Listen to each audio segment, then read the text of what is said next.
नमस्कार, स्वागत है आप सभी का। दिन के 11 बज चुके हैं। आप देख रहे हैं समाचार। मैं हूं अजय मिश्र। स्वागत है आप सभी का। शुरुआत करते हैं हेडलाइंस के साथ। आज कुछ और चढ़ेगा सियासी पारा। बंगाल में 3 चुनावी रैली करने के बाद शाम को झारखंड के सिंहभूम में गरजेंगे प्रधानमंत्री नरेंद्र मोदी। अमित शाह कर्नाटक, महाराष्ट्र और गोवा में जेपी नड्डा, गुजरात में करेंगे रैली और रोड शो। कांग्रेस पार्टी के लिए रायबरेली से राहुल गांधी और अमेठी से किशोरीलाल शर्मा आज भरेंगे नामांकन। प्रियंका गांधी प्रचार अभियान में रहेंगी व्यस्त। बीजेपी ने कहा, अमेठी जाने से डरते हैं राहुल।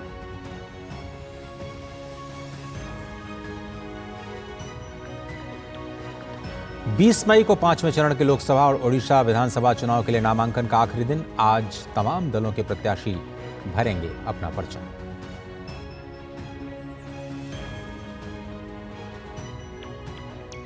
शराब नीति घोटाले में आरोपी अरविंद केजरीवाल के गिरफ्तारी की टाइमिंग पर आज सुप्रीम कोर्ट में जवाब देगी ईडी।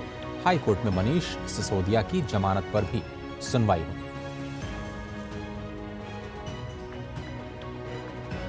केरल में भीषण गर्मी के कारण 6 मई तक सभी स्कूल कॉलेज बंद।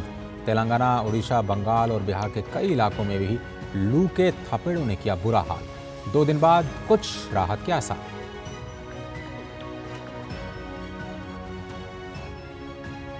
और वानखेड़े स्टेडियम में आज मुंबई इंडियंस का सामना कोलकाता नाइट राइडर्स से। कल खेले गए रोमांचक मुकाबले में सनराइजर्स हैदराबाद ने राजस्थान रॉयल्स को 1 रन से हराकर आईपीएल के इतिहास में दर्ज की सबसे कम अंतर से जीत।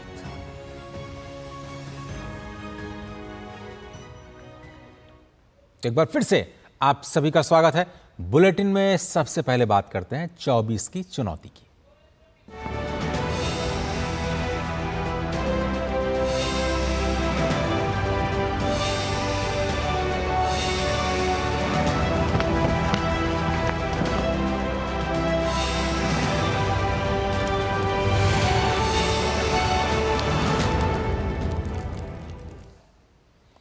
उत्तर प्रदेश की रायबरेली और अमेठी सीट पर कांग्रेस ने अपने उम्मीदवारों के नाम का आज सुबह ऐलान कर दिया। रायबरेली सीट से राहुल गांधी चुनावी मैदान में होंगे।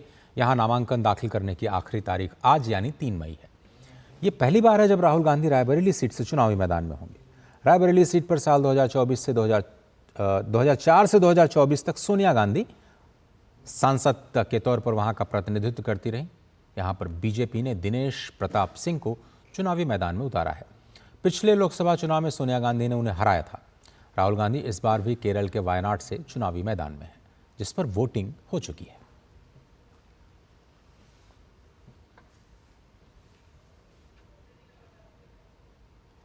वहीं अमेठी की सीट पर कांग्रेस ने किशोरीलाल शर्मा को चुनावी मैदान में उतारा है। अमेठी सीट पर बीजेपी की ओर से स्मृति ईरानी मैदान में है। पिछली बार स्मृति ईरानी ने राहुल गांधी को अमेठी से हरा दिया था। ऐसी अटकलें लगाई जा रही थी कि वो इन चुनावों में अमेठी या फिर रायबरेली से लड़ सकती हैं। प्रियंका गांधी वाड्रा ने अमेठी सीट पर किशोरीलाल शर्मा को उम्मीदवार बनाए जाने पर सोशल मीडिया पर लिखा, किशोरीलाल शर्मा जी हमारे परिवार का वर्षों का नाता है। अमेठी रायबरेली के लोगों की सेवा में वे हमेशा मन प्राण से लगे रहे। उनका जनसेवा का जज्बा अपने आप में एक मिसाल है। अपने नाम की घोषणा के बाद केएल शर्मा ने भी कांग्रेस अध्यक्ष समेत गांधी परिवार को धन्यवाद दिया और कहा कि उन्होंने अपने पारिवारिक सीट की जिम्मेदारी अब उन्हें सौंपी है।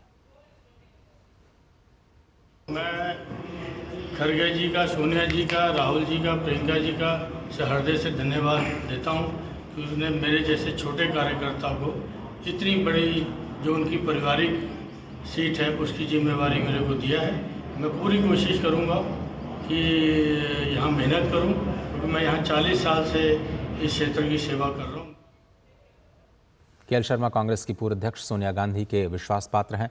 जब सोनिया रायबरेली से सांसद थी तो वो उनके सांसद प्रतिनिधि हुआ करते थे। किशोरीलाल काफ़ी समय से अमेठी और रायबरेली दोनों ही क्षेत्रों में कांग्रेस पार्टी का कामकाज देखते रहे हैं। मूल रूप से किशोरीलाल शर्मा पंजाब के लुधियाना के रहने वाले हैं। 1983 के आसपास राजीव गांधी उन्हें पहली बार अमेठी लेकर आए थे। तब से वो यहीं के होकर रह गए। 1991 में राजीव गांधी की मौत के बाद जब गांधी परिवार ने यहाँ से चुनाव लड़ना बंद किया तो भी केएल शर्मा कांग्रेस पार्टी के सांसद के लिए काम करते रहे। केएल शर्मा का अमेठी और रायबरेली से जुड़ाव लगातार बना रहा। उन्होंने शीला कौल और सतीश शर्मा का भी कामकाज देखा। वो बिहार कांग्रेस के प्रभारी रहे हैं। उन्हें एक रणनीति कुशल, संगठन के काम में दक्ष नेता के तौर पर जाना जाता है। वो कांग्रेस की पंजाब टीम के लिए भी काम कर चुके हैं।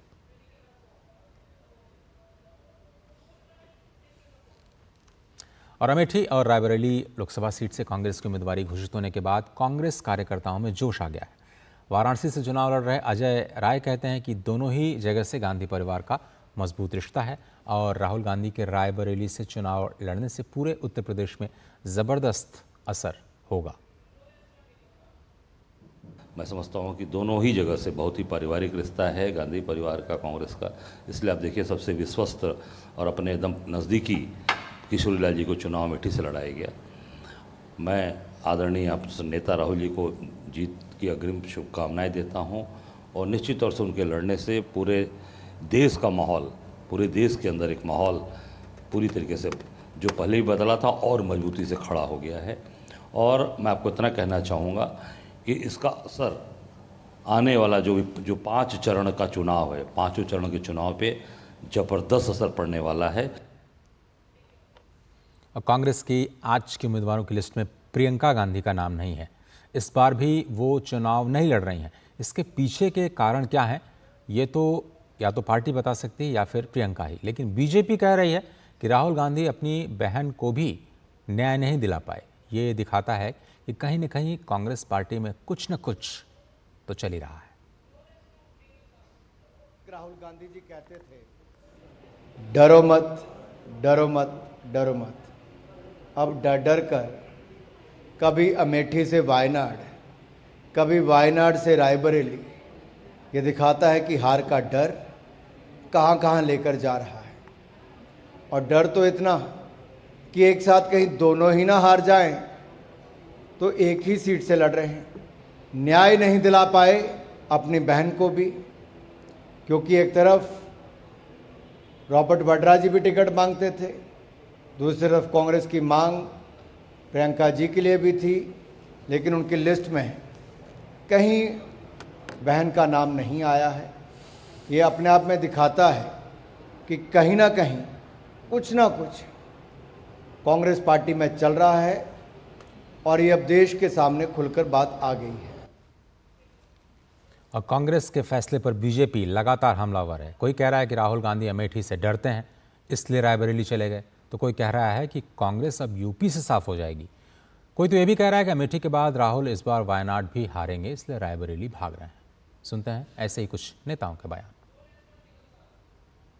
राहुल गांधी जी और गांधी फैमिली को साहस नहीं हो रहा है अमेठी रायबरेली लड़ने का, लेकिन किसी ने समझाया होगा कि श्रीमती सोनिया गांधी जी पिछली बार इतने वोटों से जीत गई थी, इसलिए तुम अमेठी मत जाओ, रायबरेली चलो। लेकिन रायबरेली में अमेठी से भी बड़ी पराजय से राहुल गांधी जी की होने जा रही है और यह चुनाव में बहुत मज़ा आ रहा है कि अब कांग्रेस के जो अपने को सर्वे सर्वा समझते हैं श्री राहुल गांधी जी, वो रायबरेली में हैं और सपा के जो मुखिया हैं वो कन्नौज में हैं। और मैं मानता हूं कि हम यह दोनों सीटें तो बहुत अंतर से जीतेंगे ही, इस बार 80 की 80 सीटें जीतेंगे। और अब आपको सीधे लिए चलते हैं प्रधानमंत्री की चुनावी रैली में, जहां वो वर्धमान में दर्शकों को अपनी चुनावी रैली को आशीर्वाद चाहिए ताकि मैं ज्यादा से ज्यादा आपकी सेवा कर सकूं, ज्यादा से ज्यादा देश की सेवा कर सकूं। और आप तो जानते हैं मेरे पास है क्या, न आगे कुछ है न पीछे कुछ है, नहीं मुझे किसी के नाम कुछ करके जाना है।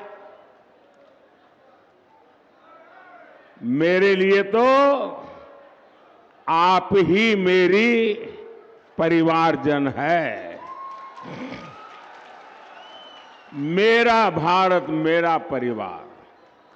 अगर मेरा कोई वारिस है तो ये मेरे देश के हर परिवार के बच्चे मेरे वारिस हैं। मैं उनके लिए कुछ छोड़ के जाना चाहूंगा। आप ही मेरे वारिस हैं, मेरा अपना कोई वारिस नहीं है। मुझे अपने किसी के लिए कुछ ना करना है ना कुछ छोड़ना है। मुझे जो भी करना है सिर्फ और सिर्फ आपके लिए, आपके बच्चों के लिए, आपके बच्चों की विरासत के लिए करना है।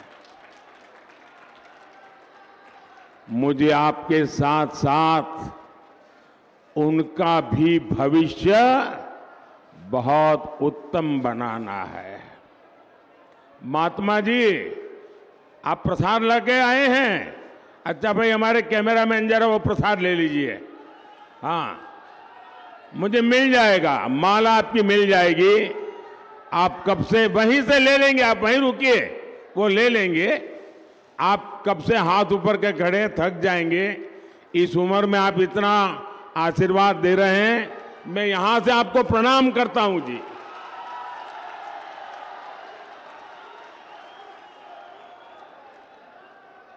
भाइयों और बहनों, मोदी विकसित भारत बनाने के लिए, आत्मनिर्भर भारत बनाने के लिए दिन रात एक किए हुए हैं। आखिर क्यों? ये मैं अपने लिए नहीं कर रहा हूं, मैं अपनों के लिए कर रहा हूं। और मेरे अपने मतलब मेरा भारत, मेरा परिवार। आपके सपनों के लिए संकल्प लेकर के जी रहा हूं। मेरे प्यारे भाई बहन, जब मैं गरीबी देखता हूं,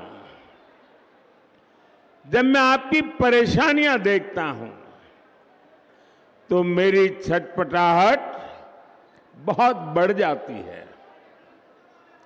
मैं और ज्यादा बेचैन हो जाता हूं, क्योंकि मेरे लिए जब मैं सब देखता हूं तो मुझे मेरे जीवन के वो दिन याद आ जाते हैं। क्योंकि मैंने बचपन में यही देखा है, मेरे आसपास भी यही देखा, परिवार में भी यही देखा।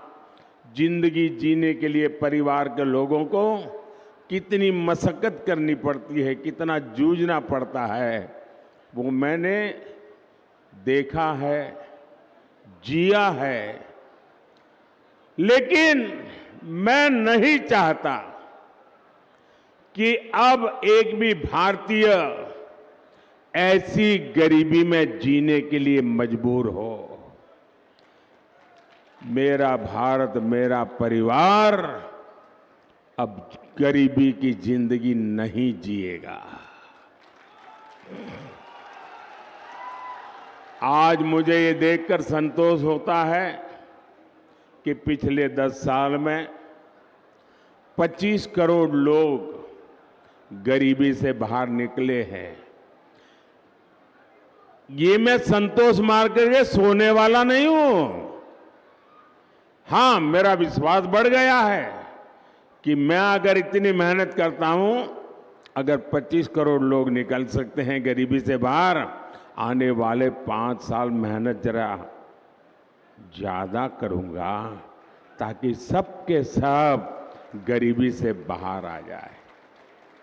जब उनकी गरीबी दूर हो सकती है तो ये तय है कि भारत से हम हर किसी की गरीबी हटा सकते हैं।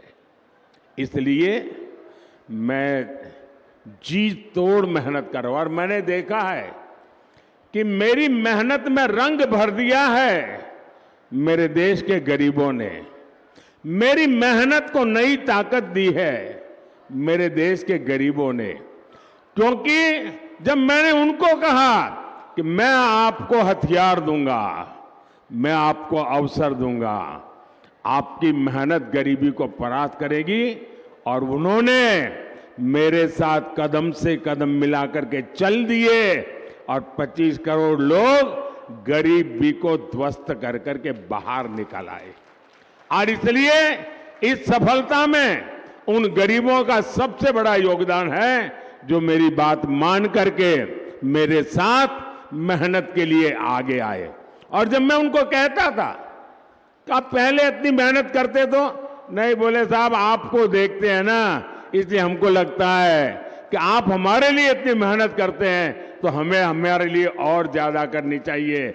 और इसलिए एक प्रकार से हर किसी को मेहनत का चेप लग गया और हर कोई मेहनत करने लग गया तो गरीबी जाने लगी। भाइयों, मैं जानता हूं कि भारत विकसित होगा तो उसका लाभ हमारे देश के प्रत्येक नागरिक को होने वाला है, आपको होने वाला है। भारत विकसित होगा तो हर भारतीय की आय बढ़ेगी और जब हर भारतीय की आय बढ़ेगी तो मेरे बंगाल के लोगों की भी आय बढ़ेगी। प्रधानमंत्री एक बार फिर से वर्धमान में उसी गारंटी को दोहराते हुए जिसका जिक्र वो लगातार इलेक्शन रैलीज में करते आ रहे हैं, विकसित भारत बनाने का सपना जिसका फायदा हर आम खास को। छोटा सा ब्रेक लेते हैं, आप देख रहे हैं समाचार। Delivery boy has picked your order. अरे भाई पता है भूख लगी है। 30 मिनट का मैसेज नोटिफिकेशन आया था ना। मैसेज के सारे थोड़ी बैठ सकते हैं। कल आपने कुछ शेयर्स बेचे थे ना? हाँ, तो चेक किया? मैसेज आया तो था। सिर्फ मैसेज काफी नहीं है। आप शेयर मार्केट में कोई भी ट्रांजैक्शन करते हैं ना तो स्टॉक एक्सचेंज से आए एसएमएस या ईमेल को अपने डीमैट अकाउंट और बैंक स्टेटमेंट के साथ भी टैली कीजिए। बेटा धूप में ना दिमाग बंद हो जाता है। समझ कर इन्वेस्ट कर। ब्रेक के बाद आप सभी का एक बार फिर से स्वागत है। अमेठी और रायबरेली सीट पर कांग्रेस की दावेदारी के बाद वरिष्ठ नेता अशोक गहलोत क्या कह रहे हैं, आइए आपको सुनाते हैं।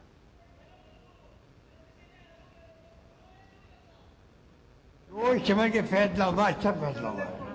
दोनों सीटें जीतेंगे भारी बहुमत से। पूरे देश भर में माहौल गया है, मैसेज गया है एक्स्ट्राऑर्डिनरी। कार्यकर्ता में बहुत उत्साह है।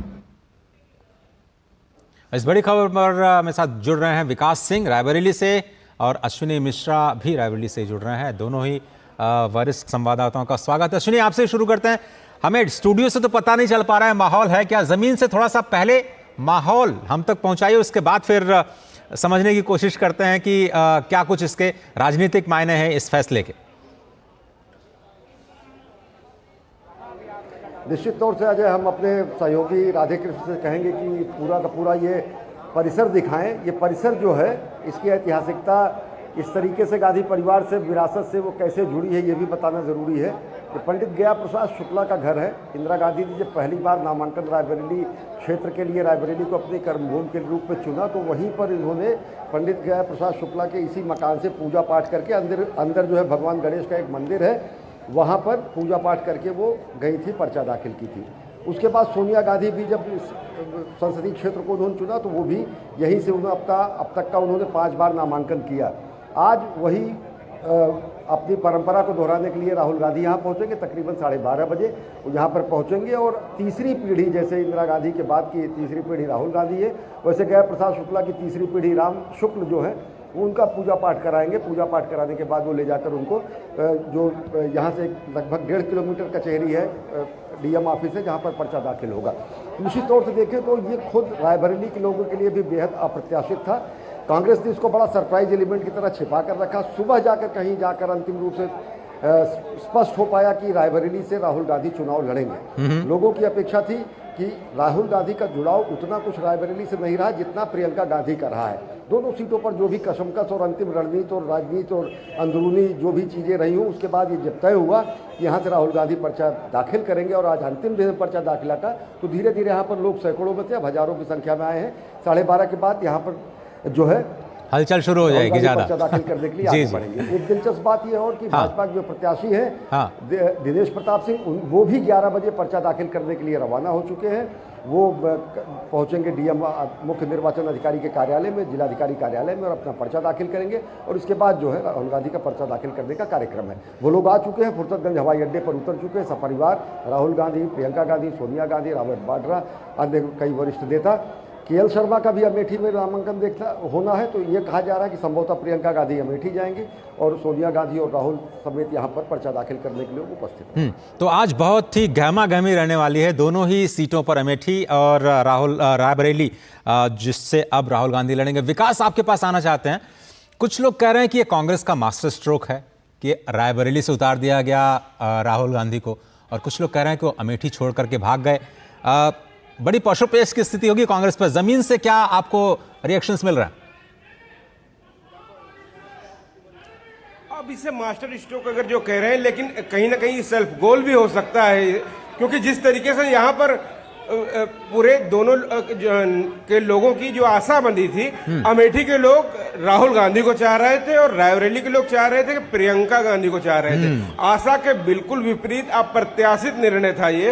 हम इस समय जहां मौजूद हैं वहां पर भारतीय जनता पार्टी के प्रत्याशी दिनेश सिंह कुछ ही देर में यहां पर नामांकन दाखिल करने के लिए निकलेंगे। यहां पर हम देख सकते हैं किस तरीके से गांधी परिवार की जमीन जो खिसकी है, कहा जाता था कभी गढ़ हुआ करता था, लेकिन 2022 के विधानसभा चुनाव में 10 की 10 सीटों पर यहां पर कांग्रेस हारती तब है जब एक एक सीट पर प्रियंका गांधी प्रचार करती हैं, स्वयं जमीन पे उतरती हैं। उसके बाद प्रियंका गांधी का जो निर्णय है खास तौर से चुनाव न लड़ना, शायद कहीं न कहीं वो भी एक बड़ा कारण रहा हो। यहाँ पर ब्रजेश पाठक भी आए हुए हैं, उत्तर प्रदेश के उप मुख्यमंत्री, उनके नामांकन के लिए। यहाँ पर तमाम सारे लोग हैं। इन लोगों से जानते हैं कि राहुल गांधी जी यहाँ पर आ गए हैं। आप लोगों को क्या लगता है रायबरेली की लड़ाई किस तरीके से होगी? अब राहुल जी पता करें जाएंगे कहाँ, वो वायनाड की रायबरेली वो सोचें। यहाँ तो दिनेश भैया कांग्रेस मरा सांप है, इसको लपेटने से कोई फायदा नहीं। राहुल गांधी बहुत बुरी तरह हार के जाएंगे। अमेठी से हारे, वायनाड भागे, आपकी रायबरेली से हारेंगे तो भारत से भागेंगे। कैसे देखते हैं चुनाव यहाँ पे? राहुल गांधी जी आ गए। अरे अब बाहरी आगे यहाँ थोड़ी जीतेगा। देखिए यहाँ पर तमाम सारे लोगों की राय है। अब उन्हें कह रहे हैं अचानक से, क्योंकि लोगों ने अनुमान नहीं लगाया था कि राहुल गांधी यहाँ से चुनाव लड़ेंगे, क्योंकि लोगों को उम्मीद थी कि वो अमेठी से ही चुनाव लड़ें, जहां पर 2019 में वो चुनाव हार जाते हैं। उसके बाद लगातार वो कभी अमेठी नहीं जाते हैं। उनके वहां ना चुनाव लड़ने का एक बड़ा कारण हो सकता है कि एक बड़ी दूरी हो गई थी। वहां पर तमाम सारे ऐसे कार्यकर्ता थे जो कांग्रेस में आता हूं, दूसरे दलों में चले गए। मैं आता हूं आपके पास। संगठन ही वहां स्ट्रांग नहीं होगा, इसलिए राहुल गांधी अमेठी से मूल मोड़ लिया हारने के बाद। चलिए आप विकास मेरे साथ बने रहिए। अश्विनी, आपसे समझना चाहेंगे कि रात में तो बहुत बड़े बड़े बैनर्स लग रहे थे, और जब कांग्रेस कार्यकर्ताओं से पूछा गया तो उन्होंने कहा नामांकन जबरदस्त होगा और दीदी लड़ने वाली हैं, प्रियंका जी की तरफ इशारा। अचानक रात में ऐसा क्या हुआ कि राहुल गांधी को उतारना पड़ा रायबरेली की इस सीट से, जहां से अब सोनिया गांधी अब राज्यसभा की ओर प्रस्थान कर चुकी हैं? ऐसी क्या वजह हो गई कि राहुल गांधी को वहां उतारना पड़ा? अमेठी से अब उनके ऊपर फिर से भगोड़ा होने का आरोप लग रहा है। निश्चित तौर से पलायनवादी होने का जो आरोप लगेगा उसका कोई जवाब नहीं है। और जैसा आप कह रहे बड़े बड़े होर्डिंग लग रहे थे अमेठी में, जो राहुल गांधी के बड़े बड़े होर्डिंग लगवा रहे थे किशोरीलाल शर्मा, अब जाकर वो वहां पर प्रत्याशी हो गए हैं। कल जब उनसे पूछा गया कि कैसा होगा अब नामांकन, तो उन्होंने कहा गांधी परिवार से ही होगा नामांकन।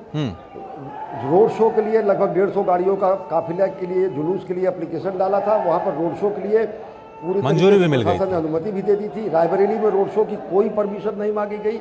यहाँ पर कोई किसी तरह का कोई रोड शो नहीं होना है। किस तरीके से पशुपेश की स्थिति रही, या अनिर्णय की स्थिति रही, या अनिर्णय की ये जो मानसिकता है वो कहीं ना कहीं एक कांग्रेसी मानसिकता, अनिर्णय की मानसिकता में एक दूसरे के पर्याय होते जा रहे हैं। ये कोई सरप्राइज एलिमेंट जनता की नज़र में नहीं है कि अंतिम पत्ता आपने हुकुम तुरुप का पत्ता खेला और पूरा खेल बदल गया। खेल बदल गया या बिगड़ गया या 4 तारीख के बाद पता चलेगा। मैं निश्चित तौर से ये बताऊंगा कि राहुल गांधी को अमेठी में जवाब देना होगा, या रायबरेली में भी जवाब देना होगा कि अमेठी उन्होंने क्यों छोड़ा।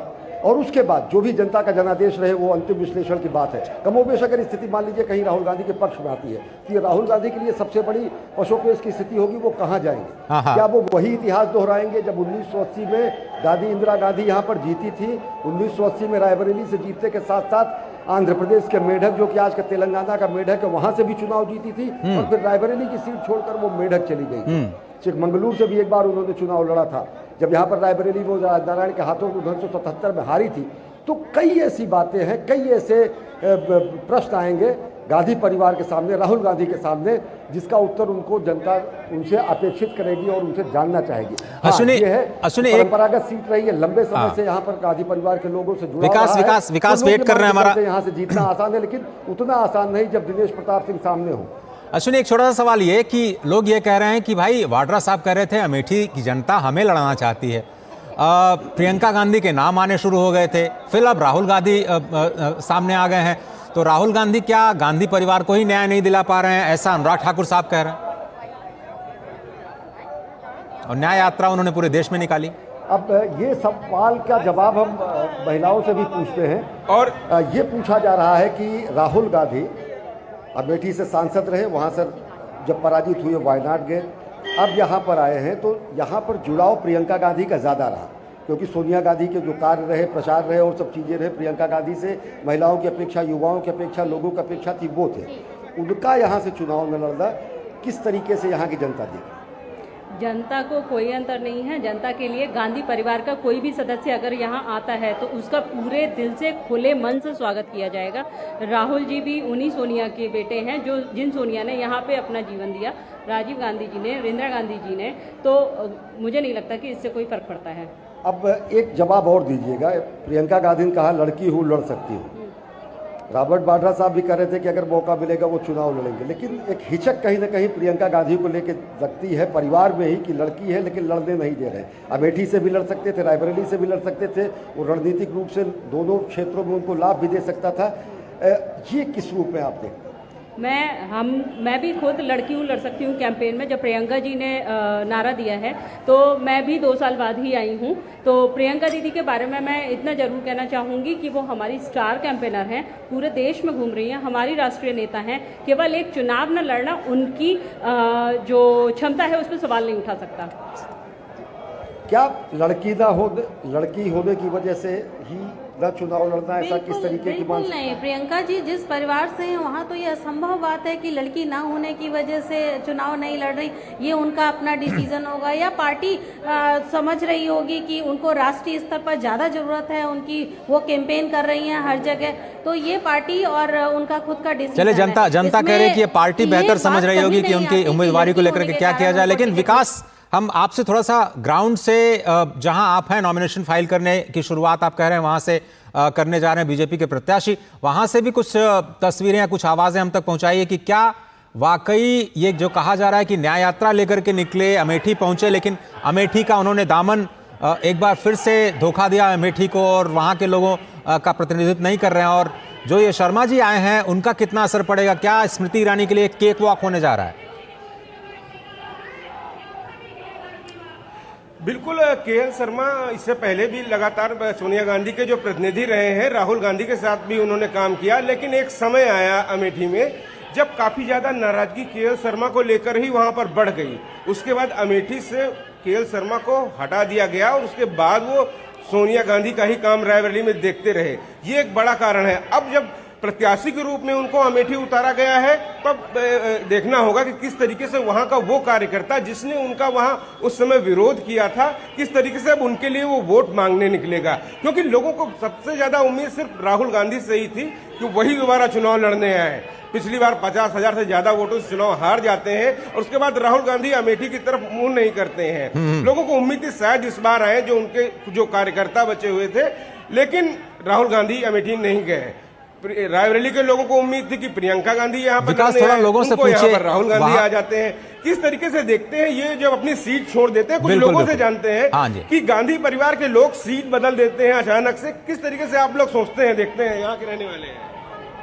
कुल मिला के जब हम जनता के साथ छल करते हैं और उनकी उम्मीदों पर खरा नहीं उतरते हैं, और निश्चित रूप से आज की जनता जागरूक जनता है और वो हमेशा ऐसे किसी जनप्रतिनिधि को अपने बीच में नहीं रखना चाहती है जो उनकी उम्मीदों पर खरा ना उतरे और झूठ की राजनीति पर करे।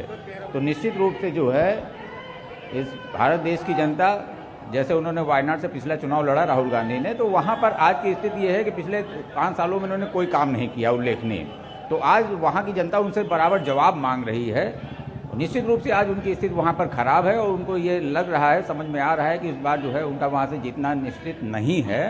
उसको देखते हुए। अच्छा, प्रियंका गांधी को सीट नहीं दी जाती, उसका क्या कारण मानते हैं आप? ये उनका अपना पार्टी का परिवार, पार्टी नहीं उनके परिवार का एक बेटे को ज्यादा, बेटी को हाँ, निश्चित रूप से कहीं ना कहीं। चलिए विकास जी, बहुत बहुत धन्यवाद वक्त निकालने के लिए, रायबरेली से तस्वीरों तक हम तक पहुंचाने के लिए। अश्विन, आपका भी शुक्रिया इस खास बुलेटिन में हमारे साथ रायबरेली से जुड़ने के लिए। आप दोनों ही संवाददाताओं का बहुत बहुत धन्यवाद।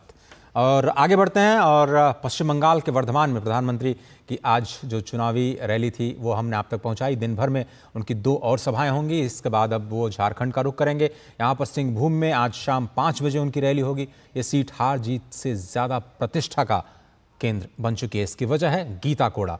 कांग्रेस की मौजूदा सांसद होने के बावजूद भाजपा के टिकट पर गीता कोड़ा को मैदान में उतारा गया है। दूसरी ओर कांग्रेस से सीट लेने की वजह से जेएमएम को भी अग्नि परीक्षा से गुजरना है। सिंहभूम लोकसभा में आने वाली सभी 6 विधानसभा सीटें विपक्षी गठबंधन के पाले में हैं। जेएमएम ने सारे समीकरणों को देखने के बाद कोल्हान की अपनी कद्दावर नेता जोआ मांझी को गीता कोड़ा के सामने खड़ा कर दिया है। यहां 13 मई को मतदान होना है।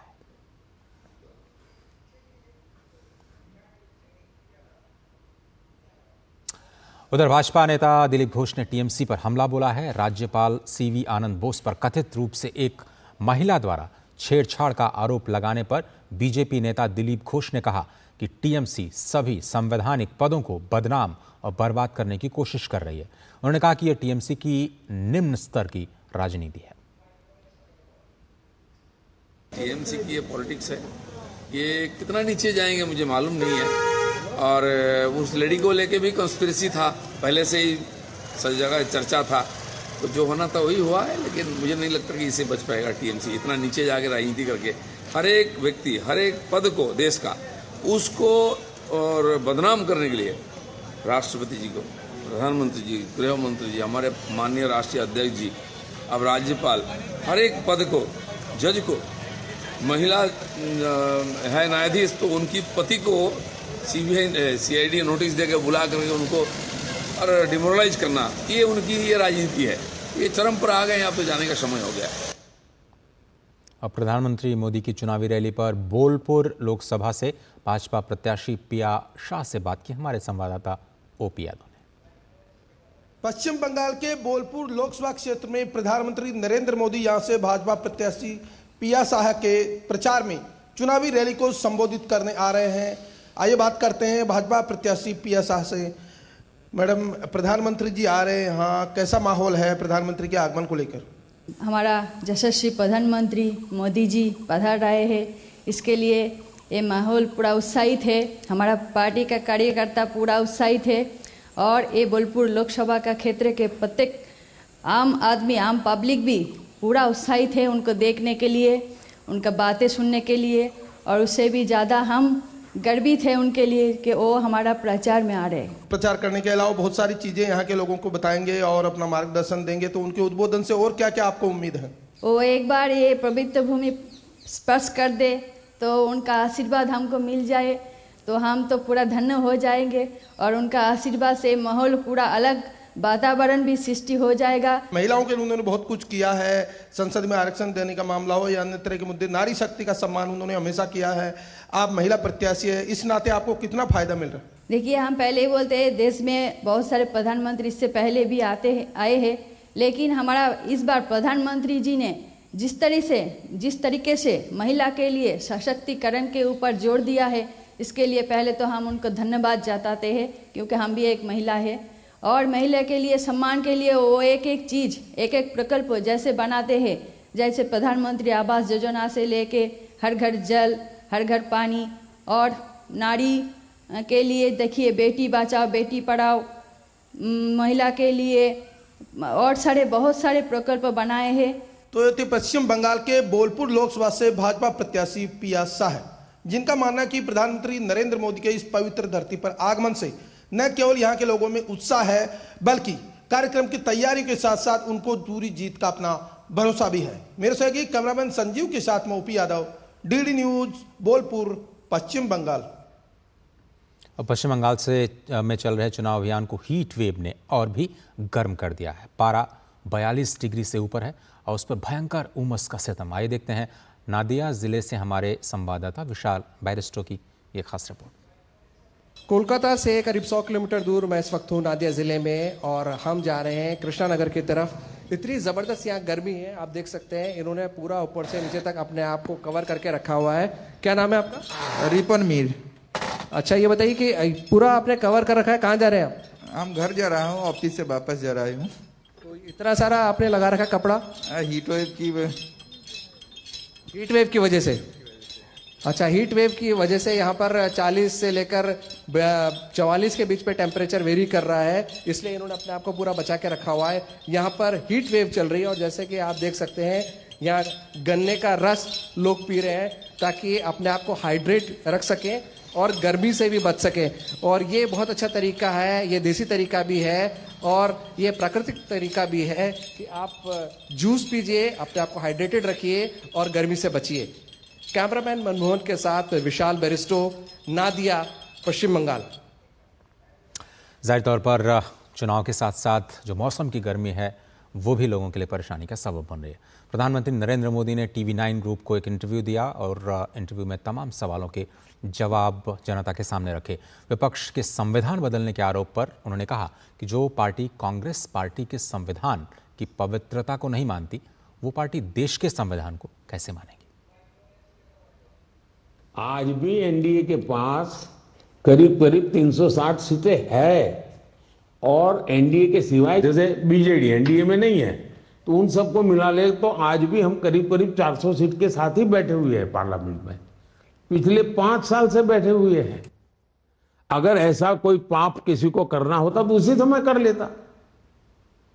तो ये तर्क भी नहीं है, सत्य भी नहीं है, लेकिन ये क्यों करते हैं? क्योंकि उनके पास उनका इतिहास देख लीजिए साहब। जो पार्टी कांग्रेस पार्टी के संविधान में की पवित्रता को नहीं मानती है, वो पार्टी देश के संविधान को कैसे मानेगी? कांग्रेस पार्टी के संविधान की पवित्रता को नष्ट करने का काम इस परिवार ने किया है। उन्होंने संविधान की मर्यादाओं को तोड़ा है। कांग्रेस पार्टी ने ऑफिशियली राष्ट्रपति के उम्मीदवार तय किए थे संजीव रेड्डी जी को, ऑफिशियली कांग्रेस पार्टी ने, और उनकी पीठ में छुरा भोंक कर उनको हरा दिया गया था। उधर विपक्ष की ओर से उन पर व्यक्तिगत हमलों के सवाल पर प्रधानमंत्री ने कहा कि डिक्शनरी की सब गालियां अब खत्म हो गई हैं। साथ ही उन्होंने कहा कि वो शिव और शक्ति के उपासक हैं, तो अमृत की रक्षा के लिए विष तो पीना ही पड़ेगा। मुझे चिंता ये है कि डिक्शनरी की सारी गालियां खत्म हो गई, अब ये बेचारे करेंगे क्या?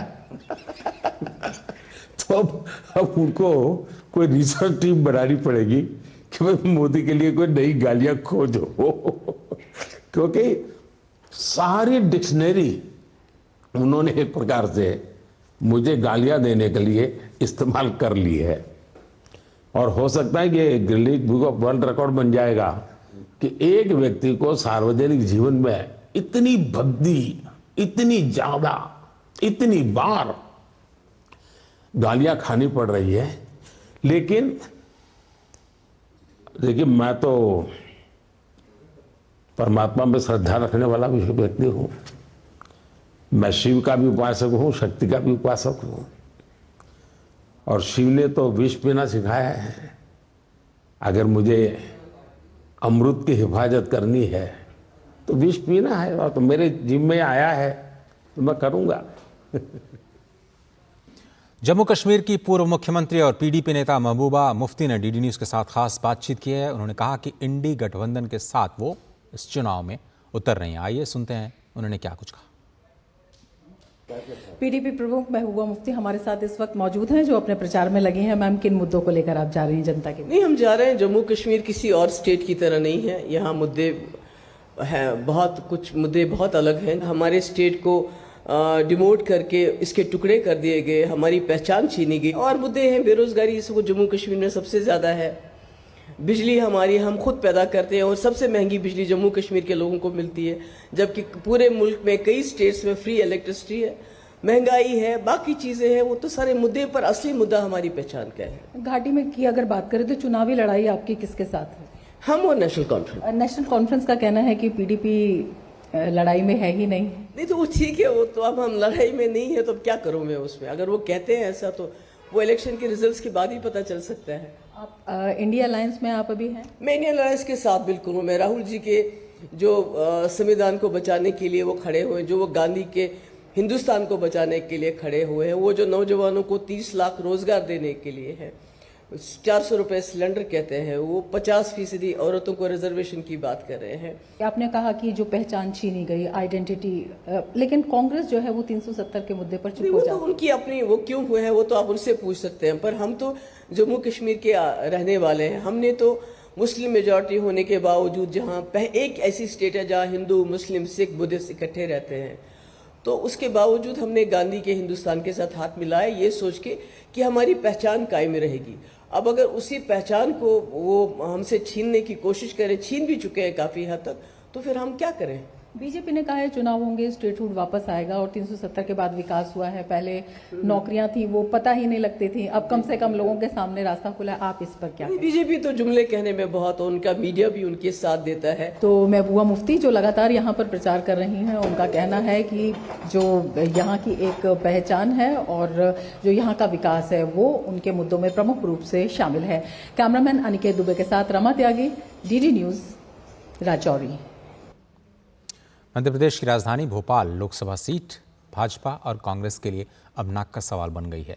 भोपाल से बीजेपी के पूर्व मेयर आलोक शर्मा को मैदान में उतारा गया है तो कांग्रेस ने अरुण श्रीवास्तव पर दांव लगाया है। क्या कहते हैं भोपाल के राजनीतिक समीकरण, देखिए भोपाल की चुनावी जमीन से हमारे संवाददाता अजीत द्विवेदी की ये रिपोर्ट।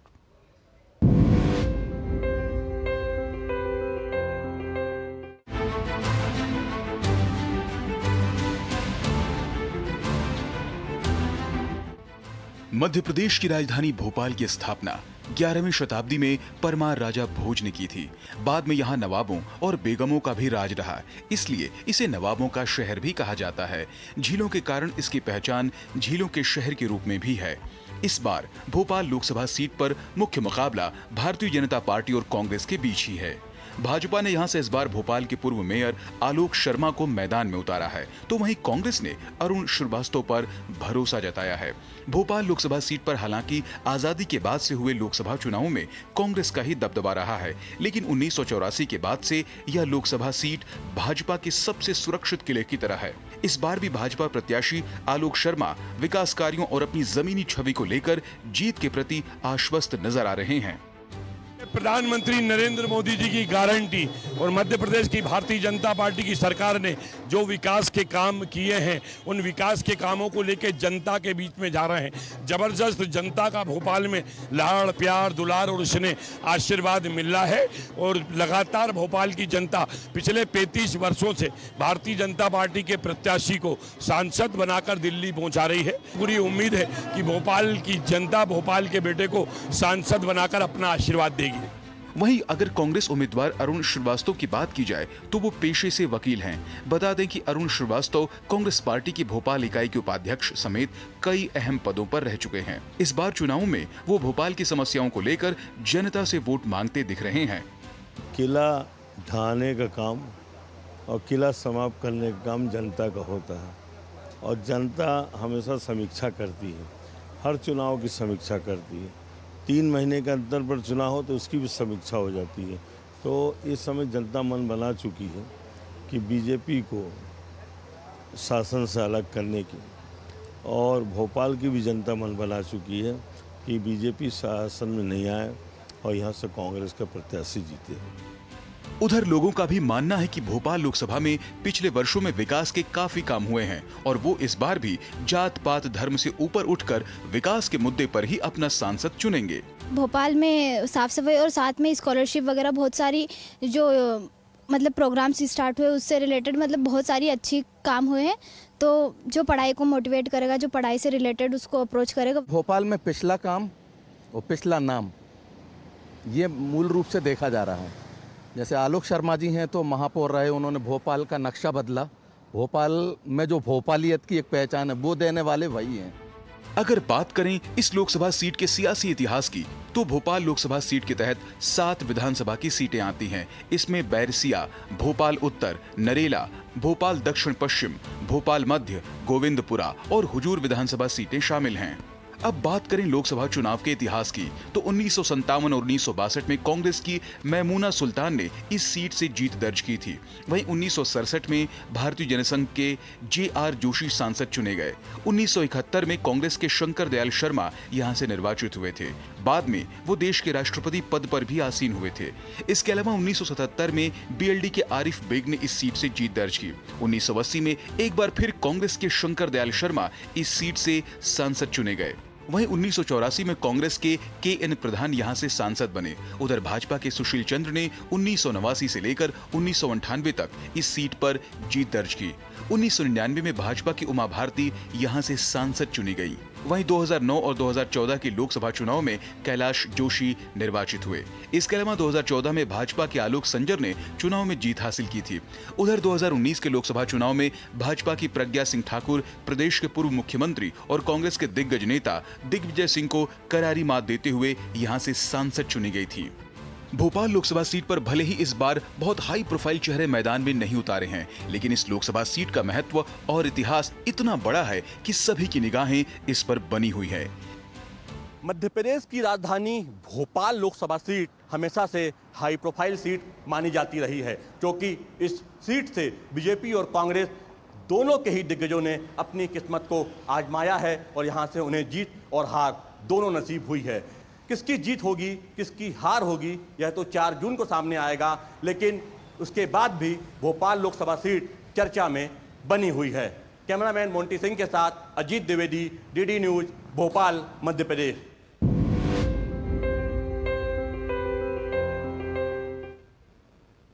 उधर आगरा में चमड़े के जूतों को हाल ही में GI टैग मिला है, जिससे यहाँ के कारोबार को एक नई उम्मीदें मिली हैं। चुनावी माहौल में यहाँ के उद्योग से जुड़े और कामगार क्या कुछ चाहते हैं, आगरा के जूता उद्योग की स्थिति का जायजा लिया हमारे संवाददाता ऋषि कुमार ने।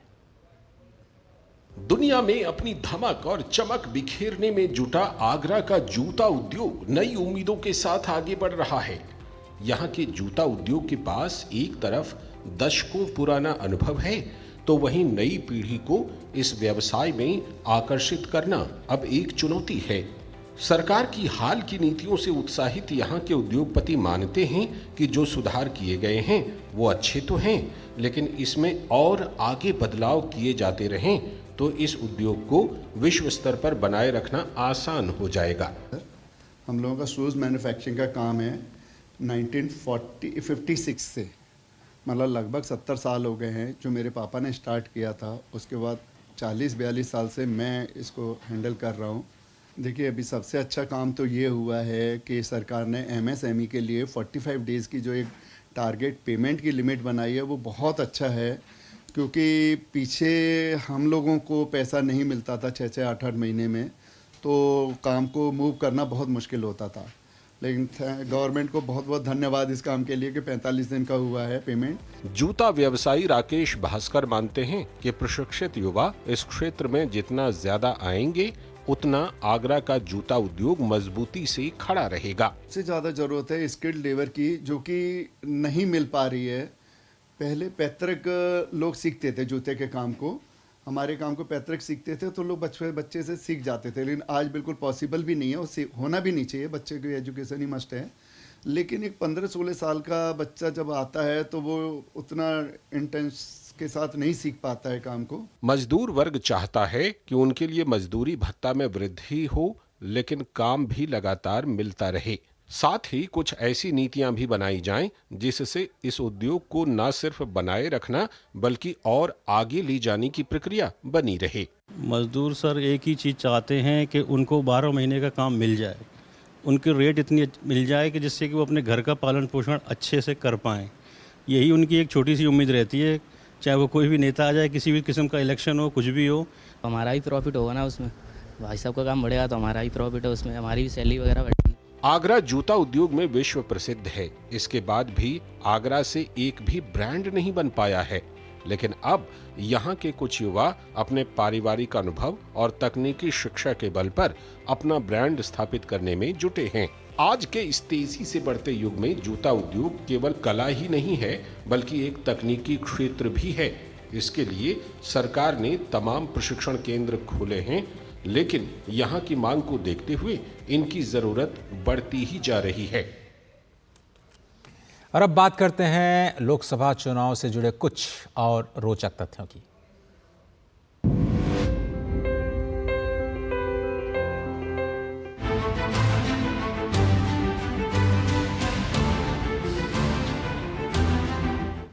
दुनिया के सबसे बड़े लोकतंत्र का सबसे बड़ा महापर्व जारी है। अगर लोकसभा चुनाव से जुड़े रोचक तथ्यों की बात करें, तीसरे चरण में गुजरात की नवसारी लोकसभा सीट पर भी मतदान होना है। खास बात यह है कि पिछले लोकसभा चुनाव में इस सीट पर बीजेपी के CR पाटिल ने लोकसभा चुनाव 2019 की सबसे बड़ी जीत दर्ज की थी। CR पाटिल को 9,72,739 वोट मिले थे, जबकि कांग्रेस के धर्मेश भाई पटेल को सिर्फ 2,83,071 वोट ही मिले थे। जीत का अंतर 6,89,668 का रहा था, यानी विजेता उम्मीदवार को 74.4% वोट मिले, जबकि जीत का अंतर 52.8% रहा। जनादेश डेस्क, DD न्यूज़।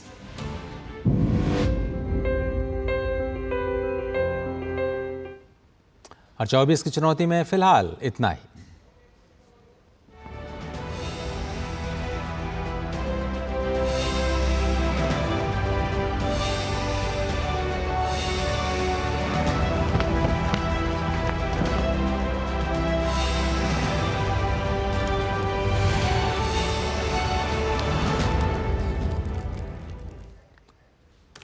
और दिल्ली मेट्रो आज अपना 30वां स्थापना दिवस मना रही है। दिल्ली मेट्रो रेल कॉरपोरेशन यानी DMRC 3 मई 1995 को अपने अस्तित्व में आई। आज ये दिल्ली NCR के परिवहन का एक मुख्य जरिया बन चुकी है। क्या खासियत है दिल्ली मेट्रो की, बता रहे हमारे संवाददाता गिरीश निशाना अपनी स्पेशल रिपोर्ट में। एक विश्व स्तरीय तीव्रगामी जन परिवहन प्रणाली के निर्माण और प्रचालन के सपने को साकार करने के लिए 3 मई 1995 को दिल्ली मेट्रो रेल कॉरपोरेशन यानी DMRC अपने अस्तित्व में आई।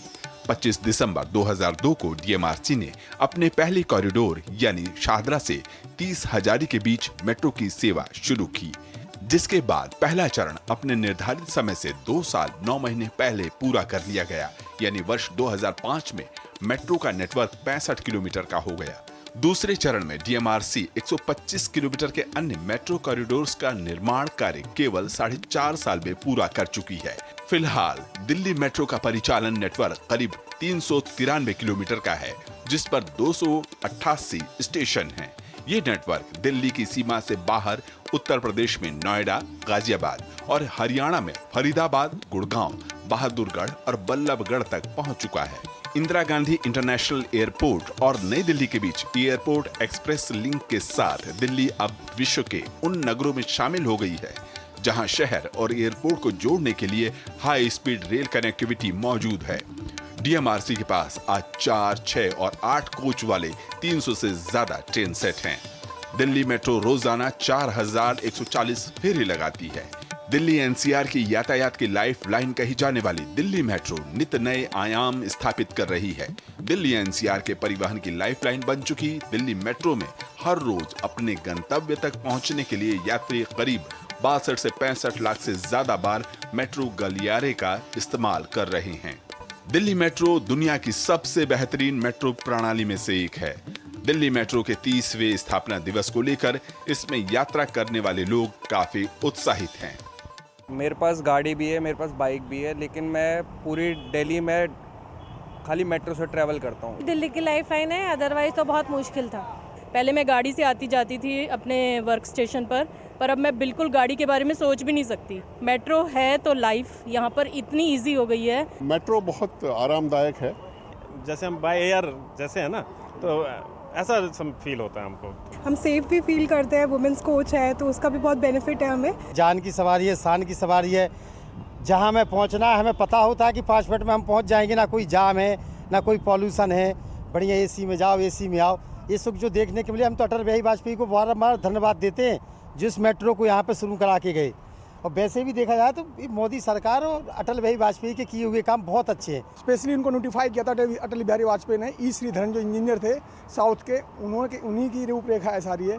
जब बहुत ट्रैफिक होता है, जल्दी होता है जाने का, तो मेट्रो से बहुत इजी हो गया है। AC in summers, the AC facility, convenience भी इजी है, अफोर्डेबल भी है। अच्छी लगती है, टाइम से आदमी पहुंच जाता है कहीं भी।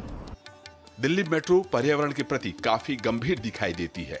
इस बात का अंदाजा इसी बात से लगाया जा सकता है कि इसके मजलिस पार्क से Durga by Deshmukh south campus अनुभाग के सभी 12 नए मेट्रो स्टेशन को भी इंडियन ग्रीन बिल्डिंग काउंसिल द्वारा प्लेटिनम के रूप में प्रमाणित किया गया है। इन स्टेशनों को ऊर्जा संरक्षण के अतिरिक्त कार्बन डाइऑक्साइड की बचत, पानी की बचत, अपशिष्ट प्रबंधन, ऊर्जा प्रबंधन और अनुकूलित भवन डिजाइन के लिए विशिष्ट प्रावधानों के साथ डिजाइन किया गया है। दिल्ली मेट्रो रिजनरेटिव ब्रेकिंग के लिए कार्बन क्रेडिट प्राप्त करने वाले विश्व की सर्वप्रथम रेलवे परियोजना बनकर पर्यावरण के क्षेत्र में भी महत्वपूर्ण योगदान दे रही है। डीएमआरसी को संयुक्त राष्ट्र द्वारा भी ग्रीन हाउस गैस उत्सर्जन कम करने के लिए कार्बन क्रेडिट्स प्राप्त करने वाली विश्व की पहली मेट्रो रेल और रेल आधारित प्रणाली के रूप में प्रमाणित किया जा चुका है। चूंकि इसने दिल्ली महानगर में प्रदूषण में 6.3 लाख टन प्रति वर्ष की कमी लाने में और इसी प्रकार वैश्विक तापमान में कमी लाने में सहायता की है। दिल्ली एनसीआर की परिवहन की लाइफलाइन कही जाती है दिल्ली मेट्रो। दिल्ली मेट्रो ने अपना दायरा बढ़ाकर 393 किलोमीटर का कर लिया है, जिस पर 288 मेट्रो स्टेशन हैं। अगर इसमें यात्रियों की बात की जाए तो रोजाना करीब 62 से लेकर 65 लाख लोग इसमें रोजाना यात्रा करते हैं, जिसकी वजह से दिल्ली की सड़कों से ट्रैफिक का बोझ भी कम हुआ है। कैमरामैन प्रमोद कुमार के साथ गिरीश निशाना, डीडी न्यूज, दिल्ली। फिलहाल समाचार के इस अंक में सिर्फ इतना ही। दीजिए इजाजत, नमस्कार।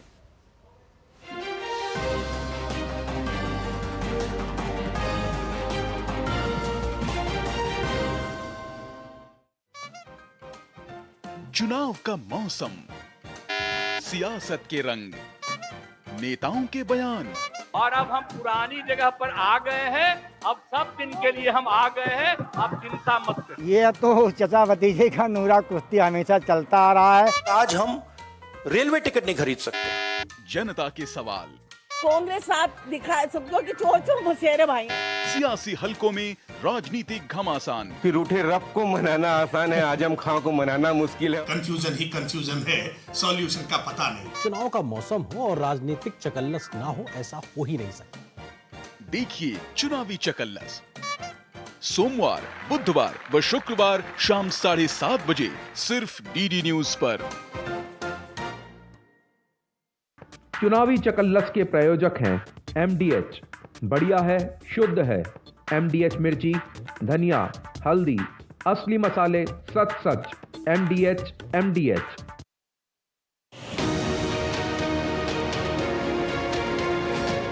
आ गया लोकतंत्र का महापर्व। क्या है देश का मूड, क्या है लोगों के सवाल, क्या है नेताओं की दावों की हकीकत, कितना बदला है भारत।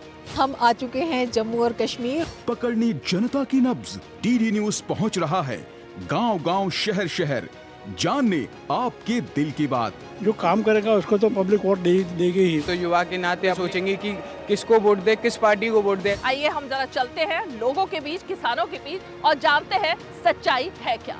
चुनाव की जमीनी हकीकत का सुपर शो क्या बोले भारत, हर शाम 6 बजे सिर्फ डीडी न्यूज पर। क्या बोले भारत के प्रायोजक हैं MDH, बढ़िया है, शुद्ध है। MDH मिर्ची, धनिया, हल्दी, असली मसाले, सच सच। MDH। चाय की प्याली के साथ खबरों से भरी नई सुबह।